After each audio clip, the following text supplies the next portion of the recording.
हाय दोस्तों, मैं दीपक सर आप सभी को आइडियल स्टडी पॉइंट में स्वागत करता हूं। तो मैं आप सभी के लिए आज थोड़ा सा इंग्लिश सब्जेक्ट में टेंस टॉपिक आप सभी के लिए लेकर आ गया हूं, क्योंकि बिना टेंस का अच्छे नॉलेज, बिना टेंस का जो अच्छा नॉलेज के बिना आप क्या कर सकते हैं, अंग्रेजी अच्छा से नहीं जान सकते हैं। ठीक है, तो अंग्रेजी अगर अच्छा से आपको जानना है तो अंग्रेजी के लिए आपको ये टेंस जो टॉपिक है बहुत बेहतरीन तरीका से पढ़ना पड़ेगा, क्योंकि यदि आप टेंस नहीं पढ़े रहेंगे तो आप समझ नहीं सकते इंग्लिश। ठीक है, तो इसके लिए मैं आपके लिए इंग्लिश में मेन जो टॉपिक है टेंस लेकर आ गया हूँ। यदि आप अच्छे तरह से टेंस सीख जाते हैं तो आपको जो इंग्लिश है उसमें कोई दिक्कत नहीं होगा और 50% जो है इंग्लिश आप समझ सकते हैं। ठीक है, तो चलिए मैं स्टार्ट करता हूं कि टेंस क्या होता है। ठीक है, इसके बारे में अच्छी तरह से नॉलेज पार्ट बाय पार्ट करके आपको बताऊंगा। ठीक है, और यदि आपको अच्छा लगेगा तो यदि पहली बार मेरे चैनल पर आए हुए होंगे तो मेरे चैनल को सब्सक्राइब कर दीजिएगा और बेल आइकन के घंटे को दबा दीजिएगा, ताकि जितने भी इसके पार्ट टेंस का बनेगा सबसे पहले आपके पास नोटिफिकेशन इसका पहुंचेगा। ठीक है, तो मैं बहुत ही बेहतरीन तरीका से आपको टेंस का जो है ना टेंस पढ़ाऊंगा। ठीक है, आशा हमको उम्मीद है कि आप टेंस बहुत बेहतरीन तरीके से सीख पाएंगे। ठीक है, बिल्कुल आपको एकदम थोड़ा सा भी टेंशन नहीं करना है। आपको मैं ऐसा टेंस पढ़ाऊंगा कि एकदम साफ आपको सिखा के छोड़ूंगा। ठीक है, तो चलिए स्टार्ट करते हैं। तो देखिए टेंस। ठीक है, तो टेंस होता क्या है? टेंस का मतलब होता है काल। ठीक है, टेंस मतलब काल। ये देखिए वीडियो का पार्ट नंबर 1 है। ठीक है ना, इसी तरह से मैं पार्ट बाय पार्ट करके आपको वीडियो प्रोवाइड करते रहूंगा। ठीक है, तो चलिए ये जो है टेंस का मतलब होता है काल। और पहले हम जानते हैं कि आखिर ये टेंस होता क्या है। तो देखिए टेंस मतलब काल होता है क्रिया के करने में जो समय लगे उसे काल कहते हैं। कोई भी हम लोग क्रिया करते हैं तो उसमें कुछ टाइमिंग लगता है, वही उसका क्या कहलाएगा? तो टेंस कहलाएगा। ठीक है, जैसे मैं अभी पढ़ा रहा हूं तो मेरे को कुछ टाइम लग रहा है, तो ये क्या है? मैं पढ़ा रहा हूं। ये जो सेंटेंस बोल दिया आपको, मैं पढ़ा रहा हूं, ये जो वाक्य है आपका टेंस है। ठीक है, आपको आगे बताऊंगा कि मैं पढ़ा रहा हूं तो आई एम टीचिंग, ये कैसे हुआ आपको भी बोलने आएगा। ठीक है, तो देखिए यहाँ पर ये टेंस का मतलब क्या होता है कि क्रिया के करने में जो भी टाइम लगे यानी कि समय लगे उसे टेंस कहते हैं। टेंस क्या होता है? तो टेंस मुख्यतः 3 प्रकार के होते हैं। ठीक है, यदि आप कॉपी कलम लेकर बैठे हैं तो इसको पहले राइट डाउन कर लीजिए, नोट्स तैयार कर लीजिए, ताकि लाइफ में आपको टेंस में कभी भी प्रॉब्लम ना हो। ठीक है, और टेंस मुख्यतः कितने प्रकार के होते हैं? तो 3 प्रकार के होते हैं। कौन कौन से? तो फर्स्ट आपका जो है आपका क्या बोला जाए? फर्स्ट जो है प्रेजेंट टेंस। ठीक है, प्रेजेंट टेंस यानी कि वर्तमान काल। पास्ट टेंस दूसरा है यानी भूतकाल, और फ्यूचर टेंस यानी कि आपका भविष्य काल। ये रहा 3 ठो इसका मुख्य प्रकार होता है 3। ठीक है, present tense, past tense, future tense. ठीक है, यानी वर्तमान काल, भूतकाल, भविष्य काल। चलिए अब इसके भी बारे में एक एक करके जान लेते हैं कि ये प्रेजेंट टेंस होता क्या है। तो प्रेजेंट टेंस के मतलब होता है वर्तमान काल, यानी जो समय चल रहा है उसे प्रेजेंट टेंस कहते हैं। मतलब जो समय अभी टाइमिंग चल रहा है वर्तमान में वो आपका प्रेजेंट टेंस होगा। ठीक है, जो अभी टाइमिंग जो चल रहा है वो होगा आपका प्रेजेंट टेंस होगा। जैसे राम खेलता है, ठीक है, तो उसका अभी टाइमिंग चल रहा होगा, खेलता है, तो ये प्रेजेंट टेंस में आएगा। सीता पढ़ रही है तो भी पढ़ रही है, ये भी आपका वर्तमान में आएगा। ठीक है ना, तो ये प्रेजेंट टेंस होगा। जैसे मैं पढ़ा रहा हूं तो ये क्या हो गया? आपका प्रेजेंट टेंस हो गया। ठीक है, और चलिए हम लोग देखते हैं, ये पहला जो हो गया प्रेजेंट टेंस। अब चलिए पास्ट टेंस के बारे में हम लोग समझते हैं। ठीक है,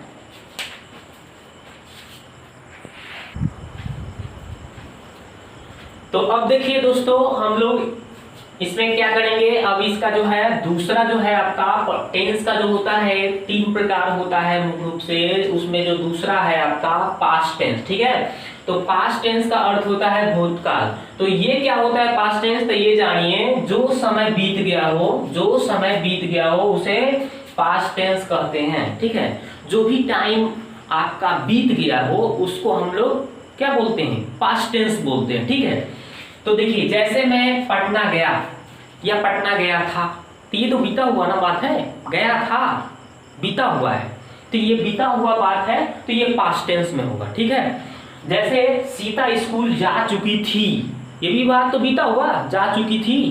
ठीक है ना, ये टाइम बीता हुआ है, तो ये आपका पास्ट टेंस होगा। ठीक है, अब ये फ्यूचर टेंस क्या होता है, फ्यूचर टेंस क्या होता है दोस्तों, तो देखिए इसका है यानी कि भविष्यत काल।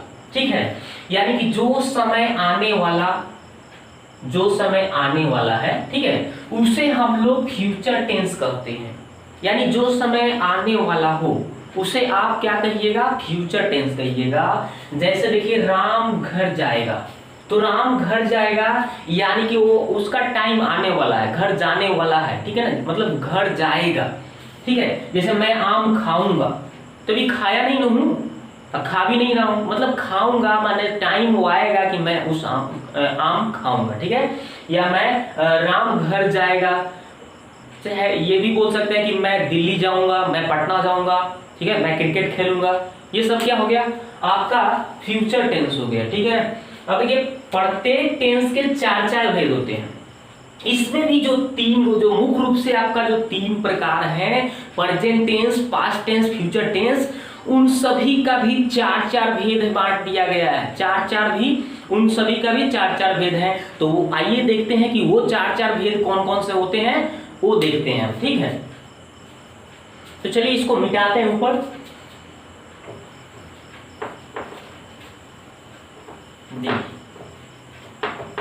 इसे आप राइट डाउन करते रहिएगा तो अच्छा रहेगा। आपको लाइफ में टेंस का जो लाइफ में कभी भी इसका ये जो मैं बता रहा हूं आपको, ये अगर लिख लेते हैं, कभी भी अगर दिक्कत हो तो इसको एक बार पढ़ लीजिए, या वीडियो को पॉज करके इसको पहले राइट डाउन करिए और इसको बार बार पढ़ते रहिएगा। कभी अगर आपके पास टाइम हो तो इसको वीडियो को 2 बार देखिए, 3 बार देखिए, ताकि ये सब याद हो जाए, ताकि लाइफ में कभी टेंस में दिक्कत ना हो। ठीक है, तो चलिए ये टेंस के जो प्रत्येक टेंस जो आपको बताया 3 प्रकार के, present tense, past tense, future tense, उन सभी का चार चार भेद होता है। कौन कौन सा, तो आइए समझते हैं। तो देखिए चार चार भेद। तो पहला क्या था, तो पहला हमारा बताया गया था प्रेजेंट टेंस। ठीक है, प्रेजेंट टेंस, तो इसका भी प्रेजेंट टेंस जो था ना, इसका चार चार भेद है।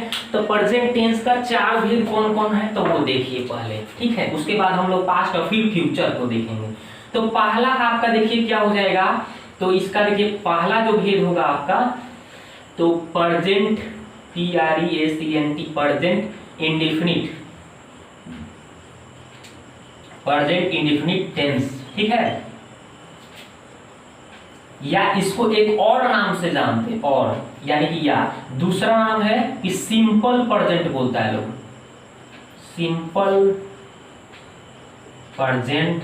ठीक है, सिंपल प्रेजेंट टेंस, इसको ये भी नाम से जानते हैं। यानी इसका 2 नाम है, प्रेजेंट इंडेफिनिट टेंस कहिए चाहे सिंपल प्रेजेंट टेंस कहिए। दूसरा आइए देखते हैं, तो दूसरा क्या होता है दोस्तों, इसका दूसरा जो होता है आपका, चलिए मैं ऐसे लिखता हूं, इसका दूसरा जो होता है आपका, तो ये दूसरा जो होता है आपका प्रेजेंट इम्परफेक्ट, या इसको हम लोग देखिए प्रेजेंट इम्परफेक्ट टेंस कहिए, या इसको 3 नाम है, एक और दूसरा नाम है प्रेजेंट कंटिन्यूअस भी बोल सकते हैं।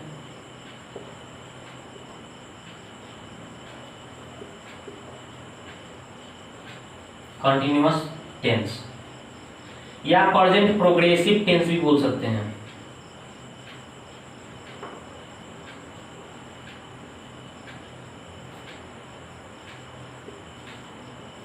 ठीक है, प्रेजेंट प्रोग्रेसिव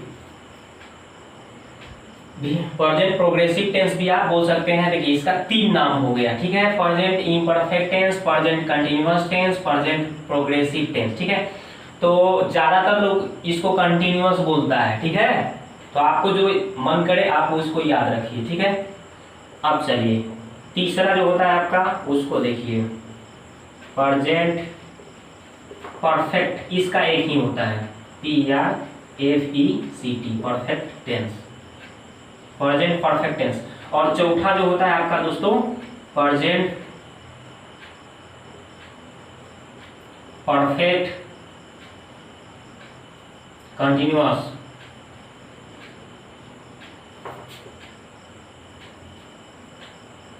कंटिन्यूअस, ठीक है,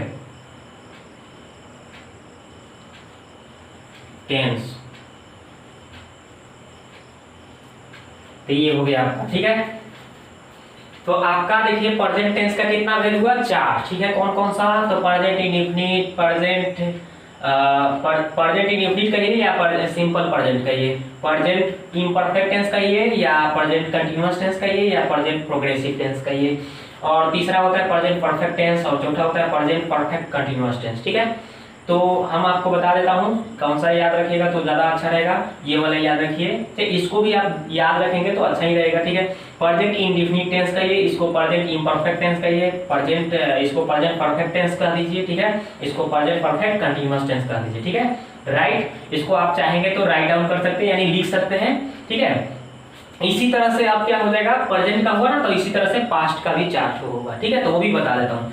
तो देखिए ये 4 हो गया, मैंने प्रेजेंट में 4, इसी तरह से पास्ट में भी 4 और इसी तरह से फ्यूचर में भी 4। तो कितना हुआ, 4 3 12, यानी टोटल 12 टेंस होते हैं, ठीक है ना।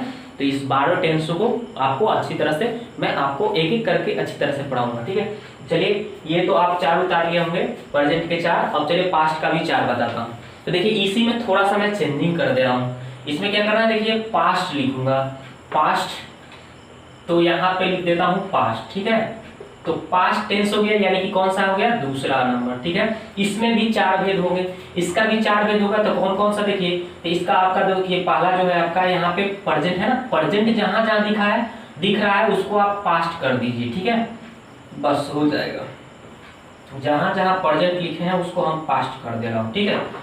तो देखिए यहाँ पे क्या कर दिया, पास्ट कर दिया, पास्ट इंडेफिनिट हो गया, या सिंपल पास्ट भी बोल सकते हैं, इसको हम पास्ट बोल दिया, ठीक है, पास्ट इंडेफिनिट, या इसको हम पास्ट कंटिन्यूअस, या हम इसको पास्ट प्रोग्रेसिव, या इसको हम पास्ट परफेक्ट, या इसको हम पास्ट परफेक्ट कंटिन्यूअस टेंस, ठीक है। तो ये आपका हो गया, ठीक है। तो ये आपका हो गया, आपका ये इम्परफेक्ट जो है यहाँ पे इसका 3, ये जो है आपका दूसरा हो गया, इसका ये आपका तीसरा हो गया, ठीक है, और ये आपका चौथा हो गया, ठीक है। इसका भी 4 भेद हो गया ना, सिंपल। तो past indefinite tense, past imperfect tense, past perfect tense और पास्ट परफेक्ट कंटिन्यूअस टेंस, ठीक है। इस तरह से आप याद रखेंगे, सिंपल। इसी तरह से फ्यूचर का भी 4 होगा, ठीक है। तो 4 4 कितना हो गया, 8 हो गया। चलिए फिर फ्यूचर का भी लिख देता हूँ, तो इसको हम मिटा दिए, ठीक है ना, सिंपल, इसको हमने मिटा दिया, ठीक है।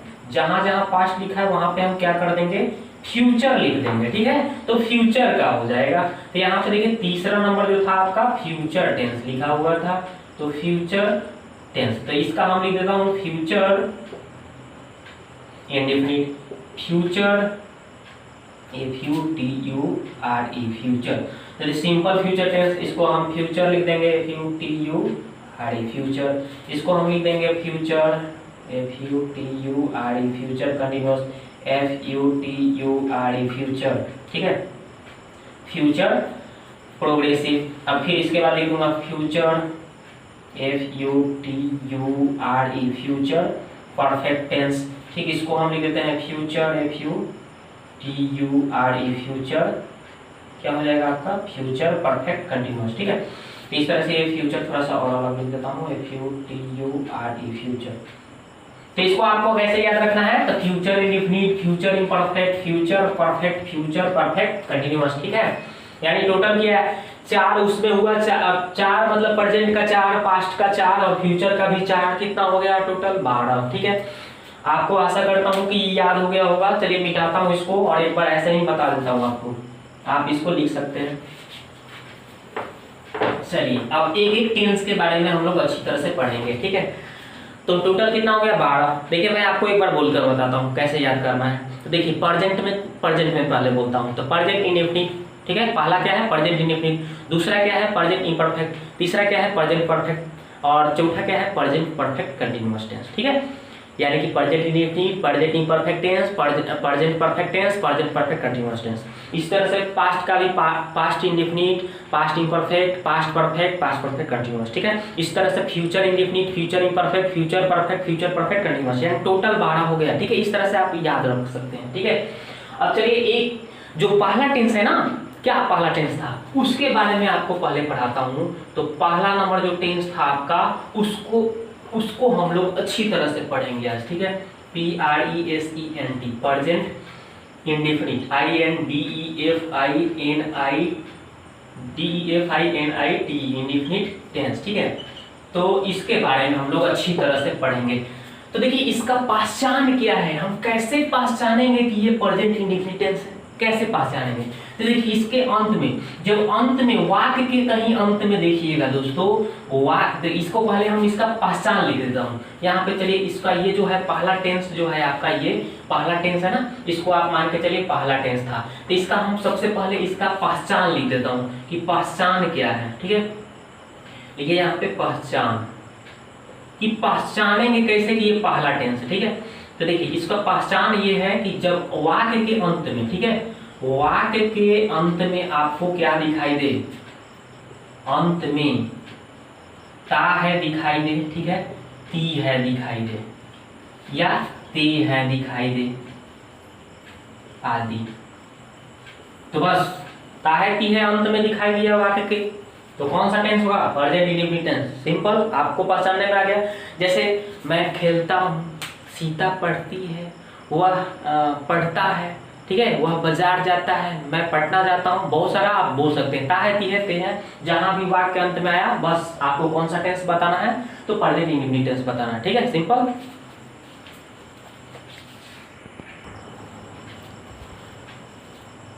तो अब देखिए दोस्तों, इसका तो मैंने पहचान आपको बता दिया कि जिसके अंत में क्या दिखाई दे, जिस वाक्य के अंत में ता है ती है दिखाई दे, बस आपको बताना है कि कौन सा टेंस होगा, प्रेजेंट इंडेफिनिट टेंस, या इसका एक और नाम बताया हूँ, सिंपल प्रेजेंट टेंस भी बोल सकते हैं। ठीक है, जैसे मैं देखिए बता देता हूँ, मैं पढ़ता हूँ, राम जाता है, चाहे मैं आपको पढ़ाता हूँ ना, तो क्या है, पढ़ाता हूँ, तो ता है ती है आ गया ना, तो ये भी आपका प्रेजेंट इंडेफिनिट टेंस हो गया। अब इसका रूल्स क्या है, नियम क्या है बनाने का, तो देखिए इसमें नियम में मैं बता रहा हूँ आपको कि जब भी आप देखिएगा कि third person singular number he see it एक नाम दिखाई दे। ठीक है, सिंगुलर नंबर समझते हैं, आपको जब सिंगुलर प्लूरल पढ़ाया गया होगा तो उसमें बताया जाता है कि जिससे एक, ठीक है, एक व्यक्ति या एक वस्तुओं का बोध होता है तो सिंगुलर होता है। ठीक है, और एक से ज्यादा का बोध होता है, ठीक है, एक से ज्यादा व्यक्ति या वस्तुओं का बोध होगा तो प्लूरल हो जाता है। ठीक है ना, जैसे कलम क्या है, सिंगुलर, कलमे क्या हो गया, प्लूरल हो गया, यानी पेन तो पेन्स। ठीक है, इसी तरह से सिंगुलर प्लूरल वर्ब में भी देखना पड़ता है। ठीक है ना, तो सिंगुलर प्लूरल जब पढ़ाया जाएगा आपको तो उस समय आपको ये पता चलेगा। तभी फिलहाल में आपको ये देखना है कि थर्ड पर्सन सिंगुलर नंबर ही या सी या इट या एक नाम कहीं दिखाई दे, एक नाम, एक से ज्यादा नाम होगा तो वो नहीं, एक नाम देखना है, ही सी इट एक नाम देखिएगा तो उसके साथ मुख्य क्रिया यानी कि V1 जो रहता है, पहले से जो वर्ब रहता है उसके साथ ही आपको एस या एस जोड़ देना है। ठीक है, और अन्य सभी के साथ एस या एस नहीं जोड़ना है। ठीक है, जैसे वर्ब में, जैसे V1 में आप लोगों को पढ़ाया गया होगा, जब जाइएगा कोई भी ट्रांसलेशन का बुक लीजिएगा ना तो अंत में देखिएगा तो उसमें वर्ब दिया रहता है, तो V1 V2 V3 V4 V5 तक ले होता है। तो V1 क्या होता है, जैसे जाना का गो होता है, तो इसका जो जब इसमें बनाइएगा ना एस या एस लगाइएगा तो ये क्या हो जाता है, एस लगता है इसमें ओ के चलते। ठीक है ना, तो गोज हो गया तो ये V5 बन जाता है। ठीक है ना, V5, तो इसमें याद रखिएगा कि जब एस या एस लगता है तो V5 बन जाता है, और ऐसे रहता है तो V1 रहता है। तो वही करना है आपको, एस या एस जोड़ देना है, किसमें, V1 में। जैसे मान लीजिए रीड होता है, रीड मतलब क्या होता है, पढ़ना, तो इसमें क्या लगा देना है, एस लगा दीजिएगा तो क्या हो जाएगा, रीड्स, ये आपका V5 हो गया, यानी कि एस या एस जुड़ गया। ठीक है ना, समझ गए होंगे। तो ही सीट एक नाम आएगा तब ये एस या एस जोड़ना है, अदरवाइज ऐसे ही V1 ही आपको छोड़ देना है। ठीक है, चलिए मिटाते हैं इसको। अब इसके आगे आपको क्या लिखना है, तो इसके आगे आपको कुछ सूत्र बता रहा हूं। ठीक है, जिस सूत्र पर ये बनेगा, तो सूत्र क्या है दोस्तों? तो सूत्र ये है आपका कि देखिए, इसका हम लोग क्या बोलते हैं? स्ट्रक्चर बोलते हैं या पैटर्न बोलते हैं, जिस पैटर्न पर हम लोग सजाते हैं। चलिए पैटर्न ही लिख देते हैं, PATTERN, ठीक है। तो पैटर्न लिख दिया। तीसरा नंबर क्या है? पैटर्न। तो पहला सूत्र क्या होता है देखिए, तो देखिए अफर्मेटिव सेंटेंस, ठीक है, यानी सकारात्मक वाक्य। जैसे कि उसमें सब्जेक्ट पहले लिखना है और उसके बाद में V1 या V5 लिख देना है, ऑब्जेक्ट लिख देना है, ठीक है। दूसरा नेगेटिव होगा, जिसमें नहीं लगा हो, ठीक है, नकारात्मक वाक्य जिसमें नहीं लगा हो, तो ये सूत्र लगाना है, सब्जेक्ट प्लस डू या डॉज प्लस नॉट। क्या लगाना है आपको? Not plus V1 plus object, ठीक है। अब तीसरा सूत्र होता है इंट्रोगेटिव, यानी कि इंट्रोगेटिव जो होगा ना, प्रश्नात्मक, यानी कि क्या से, जो क्या से शुरू होगा ना, उसमें हम लोग इंट्रोगेटिव यानी कि ये वाला सूत्र लगाएंगे, डू या डॉज पहले लगा देंगे, ठीक है, जो वाक्य क्या से शुरू होगा। उसके बाद सब्जेक्ट लिख देंगे, उसके बाद V1, उसके बाद ऑब्जेक्ट, उसके बाद अदर वर्ड, ठीक है। क्वेश्चन मार्क लगाएंगे, क्योंकि क्या से कोई भी प्रश्न ही न पूछेगा। क्या तुम पढ़ते हो? क्या तुम वीडियो देखते हो? तब आ गया ना, पूछ रहा हो ना क्वेश्चन, इसलिए प्रश्नवाचक चिन्ह, ठीक है। चलिए इंट्रोगेटिव प्लस नेगेटिव, यानी कि आपको पहले डू या डॉज लिखना होगा, उसके बाद में सब्जेक्ट लिखना होगा, और उसमें नहीं भी आ गया नॉट, तो नॉट नहीं के लिए नॉट लगाना होगा, फिर V1 plus object plus other word. एक इसके बाद में एक पांचवा सूत्र है WH क्वेश्चन। WH क्वेश्चन क्या होता है दोस्तों? तो चलिए WH क्वेश्चन के बारे में पहले आपको बता दूं, यानी W और H से जो क्वेश्चन शुरू होता है उसको WH क्वेश्चन बोलते हैं। तो कौन सा? तो देखिए W से शुरू बताता हूँ। तो W से पहले आपको व्हाट बता देता हूँ। व्हाट के मतलब क्या होता है? क्या। व्हाट व्हेन बता देता हूँ। व्हेन के मतलब कब। व्हाई, व्हाई के मतलब क्यों, देखिए। और वेयर, वेयर के मतलब कहाँ।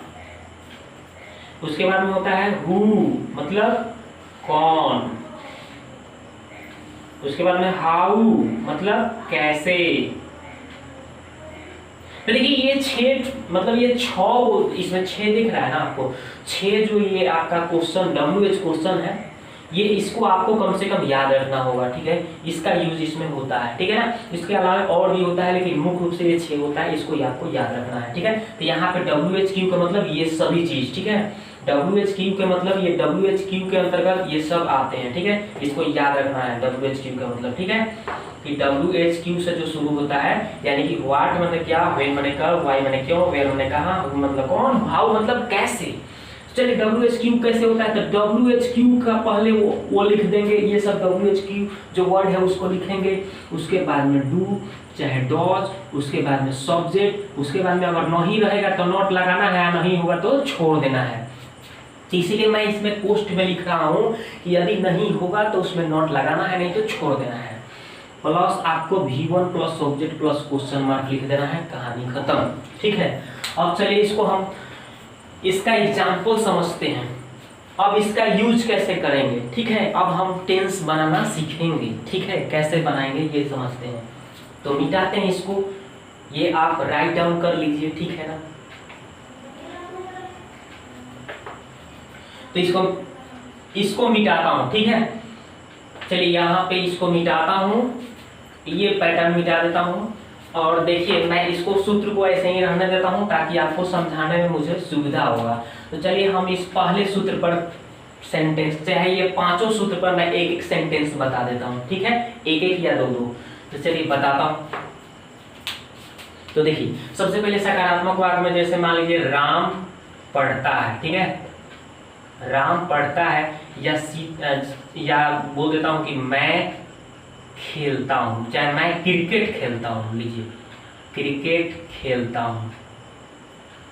देखिए इसको कैसे बनाएंगे दोस्तों। तो ये जो है सेंटेंस सकारात्मक वाक्य है, ठीक है ना। राम पढ़ता है, मैं क्रिकेट खेलता हूं, और ये जो होता है इसमें नहीं लगा होगा, इसका यूज करना है। तो चलिए पहले इस सकारात्मक वाक्य को देखते हैं। तो राम पढ़ता है तो क्या लिखना है, राम। सबसे पहले क्या लिखना है आपको, सब्जेक्ट। तो सब्जेक्ट कैसे पहचानते हैं दोस्तों? तो देखिए इसमें क्या है, कौन पढ़ता है, कौन लगा दीजिए ना, सब्जेक्ट पकड़ में आ जाएगा। राम पढ़ता है, कौन पढ़ता है, तो राम क्या हो गया, सब्जेक्ट, तो राम लिख दिए। फिर उसके बाद में क्या है, V1 लगाना है, यानी कि वर्ब का पहला रूप या वर्ब का पांचवा रूप लगाना है, यानी कि एस या एस जोड़ देंगे। तो जब ऐसे ही वर्ब छोड़ देते हैं तो V1 कहलाएगा, एस या एस जोड़ेंगे तो V5 हो गया। तो चलिए यहाँ पे पढ़ना का अंग्रेजी रीड लिख दिए। अब देखिए यहाँ पे मैं जब बताया था रूल्स में कि ही सी इट एक नाम दिखाई देगा, देखिएगा तो उसमें क्या लगाइएगा, एस या एस जोड़ दीजिएगा। तो यहाँ पे एक नाम है इसलिए इसमें एस लगा दिया, ये बन गया, ये हो गया। इसी तरह से मैं क्रिकेट खेलता हूँ तो मैं के लिए आई लिख दिया, सब्जेक्ट क्या है, कौन क्रिकेट खेलता है, तो मैं के लिए आई लिख दिया, सब्जेक्ट, ठीक है, सब्जेक्ट। उसके बाद V1 या V5 लगाना है। तो देखिए तो वर्ब कौन है यहाँ पे, देखिए ताहे पीहे जहाँ पे सटा है ना वही वर्ब है, ठीक है ना। तो खेलना क्या हो गया, प्ले। उसके बाद में वर्ब के बाद में ऑब्जेक्ट आएगा, तो ये क्रिकेट ऑब्जेक्ट हो गया, तो लास्ट में लिखिए CRICKET, क्रिकेट हो गया। तो अब देखिए यहाँ पे एस या एस लगता है, वर्ब में एस या एस लगता है, तो ही सी इट यहाँ पे नाम दिखाई देगा तो लगाएंगे, नहीं तो छोड़ देंगे, ये बन गया, ठीक है।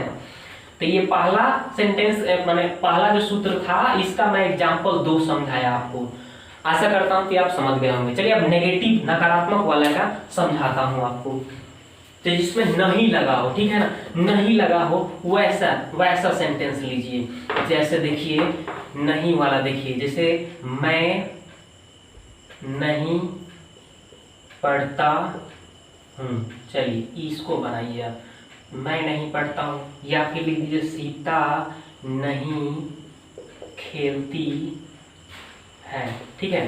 तो इसको बनाइए दोस्तों, कैसे बनाएंगे, तो मैं नहीं खेलता हूँ, आई, पहले सब्जेक्ट कौन है, मैं, तो आई के साथ देखिए अब इसका हमको यूज नहीं, ये पहला सूत्र नहीं, ये हमको दूसरा सूत्र का यूज करना है। क्यों, क्योंकि नहीं आ गया, यानी नेगेटिव, नहीं यानी कि नेगेटिव यूज करना है, ठीक है ना। एन फॉर नेगेटिव यानी नेगेटिव सेंटेंस जिसमें नहीं आता है, तो ये यूज करना है। सब्जेक्ट पहले लिख दीजिए, तो सब्जेक्ट क्या हो गया, मैं, और उसके बाद में डू चाहे डॉज, डू होगा कि डॉज, तो ही सी इट का नाम आएगा तो डॉज, और सभी कर्ताओं के साथ डू लगाना है, सिंपल। तो आई है तो इसके साथ डू लगा दीजिए, ठीक है। और यहाँ पे ये नॉट लिखना है ना, नॉट लगा दीजिए। फिर देखिए वर्ब क्या है, पढ़ना क्या अंग्रेजी, रीड। ऑब्जेक्ट, तो ऑब्जेक्ट इसमें है नहीं है, रहता है ऐसे तब ना कि मैं किताब नहीं पढ़ता हूँ, तो यहाँ पे बुक लिख देता, ये बुक, ठीक है। इसी तरह से इसको देखिए सीता, यहाँ पे देखिए सीता एक नाम आ गया तो डॉज लगेगा, ही सी इट एक नाम के साथ है डॉज लगाना है आपको, तो डॉज लग गया। और नहीं का नॉट, और फिर खेलना का क्या हो गया, प्ले, ठीक है ना। Subject does not verb object, object तो है नहीं तो छोड़ दीजिए, बन गया।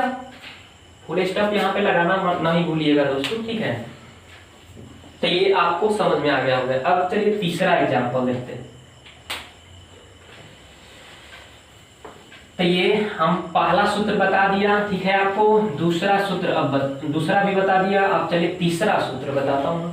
तो तीसरा जो है आपका इंट्रोगेटिव सेंटेंस, जिसमें क्या से शुरू, आई के मतलब समझ जाइएगा कि जो वाक्य क्या से शुरू होगा, ठीक है ना। तो चलिए क्या से कैसे, जैसे क्या मैं पढ़ता हूँ, देखिए क्या मैं पढ़ता हूँ, शुरू में क्या होना चाहिए ये ध्यान देना है, ठीक है। चाहे क्या तुम आम खाते हो, अभी आम का सीजन आया है, मान लीजिए आपसे मैं पूछ रहा हूं कि क्या आप आम खाते हैं, ये कैसे बोलेंगे, मैं अंग्रेजी में आपको कैसे बोलूंगा ये आपको सिखाता हूं। तो देखिए क्या शुरू में आ गया था, क्या है, डू चाहे डॉज लगाना है आपको, और फिर उसके बाद सब्जेक्ट लिखना है। तो देखिए मैं है ना, मैं का अंग्रेजी आई होगा, आई के साथ है डू की डॉज, अभी ना बताया कि डू लगाना है, ही सी टेक नाम रहेगा तो डॉज, तो डू पहले लिख दीजिए, कहाँ पे लिखना है, पहले डू लिखना है। फिर उसके बाद में सब्जेक्ट, तो सब्जेक्ट क्या है, मैं, तो मैं का क्या लिखूंगा, आई। फिर उसके बाद में वर्ब वन, तो वर्ब वन क्या है, पढ़ना, पढ़ना क्या अंग्रेजी, रीड लिख दीजिए। अब बन गया ना, क्वेश्चन मार्क लगाइए, ऑब्जेक्ट तो है नहीं, ऑब्जेक्ट रहता तब ना कि बुक पढ़ता हूँ, चाहे उपन्यास कहानी कुछ भी पढ़ता हूँ रहता तब ना लिखते, इसलिए वर्ब लिख के क्वेश्चन मार्क लगा दिया, नहीं है तो छोड़ दीजिएगा। अब चलिए इसको देखिए, क्या तुम आम खाते हो, तो इसमें वर्ब भी है, ऑब्जेक्ट भी है, सब्जेक्ट भी है, शुरू में क्या है, तो शुरू में क्या होगा, तो हमको क्या डू चाहे डॉज लगाना है, तो तुम है ना, तो तुम के चलते क्या होगा, डू लगेगा यहाँ पे, तो डू ठीक है, डू। तब तुम का अंग्रेजी क्या हो गया, यू। तब खाना का अंग्रेजी क्या हो गया, खाना का ईट होता है ना, ईट। और क्या, तो आम। तो आम क्या होता है, आम का अंग्रेजी होता है मैंगो। तो मैंगो, क्वेश्चन मार्क लगा दिया। अब देखो यहाँ पे एक चीज और होगा, क्या होगा, आम जो होता है कंटेबल नाउन होता है, गिन सकते हैं ना आप, तो वहाँ पे ए मैंगो होगा यहाँ पे, ठीक है। Do you eat a mango, do you eat a mango, क्या तुम आम खाते हो, यानी कि क्या, या इसको ऐसे भी बोल सकते हैं कि क्या आप आम खाते हैं, ठीक है। तो चलिए ये आपको आशा करता हूँ कि ये समझ गए होंगे। अब चलिए ये चौथा समझते हैं, ठीक है।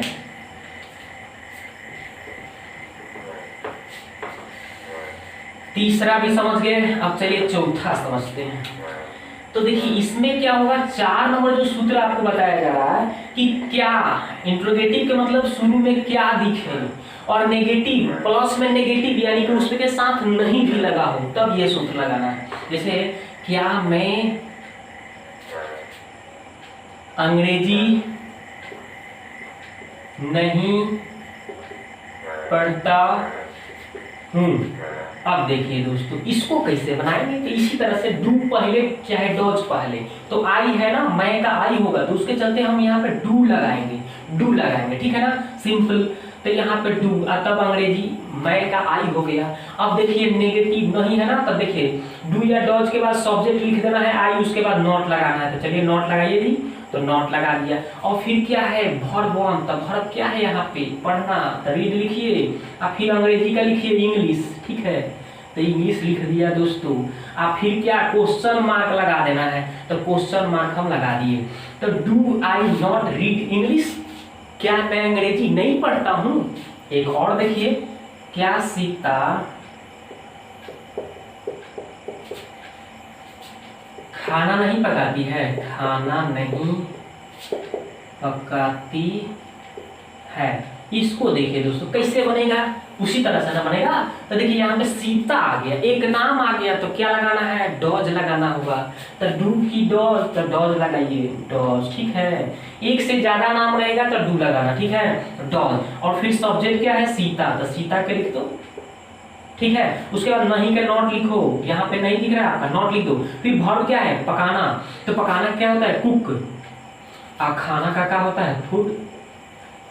क्वेश्चन मार्क इसमें भी लगेगा, हिंदी में भी और इंग्लिश में भी, क्योंकि क्वेश्चन ना पूछ रहा हूँ, क्या सीता खाना नहीं पकाती है, क्वेश्चन ना पूछ रहा हूँ, इसलिए क्वेश्चन मार्क, ठीक है। तो चलिए ये आशा करता हूँ कि आपके ये 4 नंबर सूत्र भी समझ में आ गए होंगे। अब चलिए 5वां सूत्र देखिए।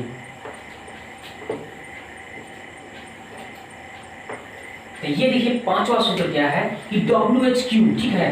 तो WHQ यानी कि बीच में कभी भी वाक्य में देखिएगा कि कब कहाँ कैसे दिखाई दे, क्यों, कब कहाँ कैसे क्यों ये दिखाई दे, तो समझ जाइएगा कि WHQ फॉर्मूला लगेगा। जैसे देखिए बीच में दिखना चाहिए कि वह क्यों पढ़ता है। चलिए कोई क्वेश्चन बोल दिया कि वह क्यों पढ़ता है जी, तो क्यों पढ़ता है, देखिए बीच में क्यों आ गया ना, मैं बोला ना बीच में आना चाहिए, कब कहाँ कैसे। जैसे एक और बोल देता हूँ कि आप कहाँ रहते हैं, आप कहाँ रहते हैं, ठीक है। एक और बताता हूँ आपको, चलिए पहले इसको बनाता हूँ। तो देखिए बीच में कब क्यों आ गया ना, तो देखिए इसका देखिए WHQ पहले लिखना है। WHQ क्या है, ये ना है, इसका अंग्रेजी पहले आपको लिखना है। तो क्यों का अंग्रेजी क्या होगा, वाई। उसके बाद ये लिखने के बाद में डू या डॉज लगाना है। तो देखिए वह है ना, तो वह के क्या होता है, ही सी टेक्नाम के साथ क्या डॉज लगेगा, तो यहाँ पे डॉज लगा दीजिए। फिर उसके बाद में सब्जेक्ट, तो सब्जेक्ट वह है, तो वह के क्या लिखिए, ही। फिर क्या है आपके पास, नहीं है इसमें, नहीं नहीं ना है, अगर नहीं रहता तो नॉट लगाते, नहीं है तो छोड़ दीजिए। फिर क्या लिखना है आपको, वर्ब वन, तो वर्ब क्या है, पढ़ना, पढ़ना का अंग्रेजी रीड लिख देना है। फिर ऑब्जेक्ट है क्या, नहीं है ना, तो छोड़ दीजिए। क्वेश्चन मार्क है तो क्वेश्चन मार्क लगाइए। व्हाई डज ही रीड, यानी कि वह क्यों पढ़ता है। इसी तरह से इसको देखिए, कहाँ कहाँ का अंग्रेजी पहले लिखिए, तो कहाँ का अंग्रेजी क्या होगा, वेयर, ठीक है। अब आप है तो आपके साथ में क्या लगेगा, डू की डॉज, तो डू लगेगा, तो डू लिखिए। वेयर डू, तब आपका अंग्रेजी क्या होगा, यू। तब रहना का अंग्रेजी क्या होता है, लिव, क्वेश्चन मार्क लगेगा। वेयर डू यू लिव, पूछता है ना लोग कि वेयर डू यू लिव, आप कहाँ रहते हैं, तो आप बोलते हैं ना कि आई लिव एट भेल्दी, या फिर आई लिव एट मान लीजिए कोई भी गांव का नाम रख सकते हैं अपना, जो भी गांव हो, या आप बड़े अगर शहर का नाम होगा तो उसमें इन लगता है। जैसे मैं पटना में रहता हूँ तो आई लिव इन पटना, इन लगेगा, ठीक है। और छोटे छोटे गाँव शहरों का नाम होगा तो उसमें ऐड लगता है। तो ये प्रीपोजिशन जब पढ़िएगा तो उसमें पता चलेगा आपको। तो ये पता चल गया आपको। चलिए इसमें एक नेगेटिव भी बता देता हूँ आपको, नेगेटिव जिसमें नहीं लगा हो। जैसे देखिए नहीं, जैसे कि सीता स्कूल क्यों नहीं जाती है, ठीक है, ये भी जान लीजिए। तब क्यों का अंग्रेजी पहले आपको लिखना है। सीता एक नाम है तो क्या लगेगा, डॉज, उसके बाद डॉज लगाइए, WHQ के बाद में डू डॉज लगाना है। फिर नहीं है तो नॉट लगा पहले, उसके बाद सब्जेक्ट लिखना है। सब्जेक्ट क्या है, सीता का लिखिए।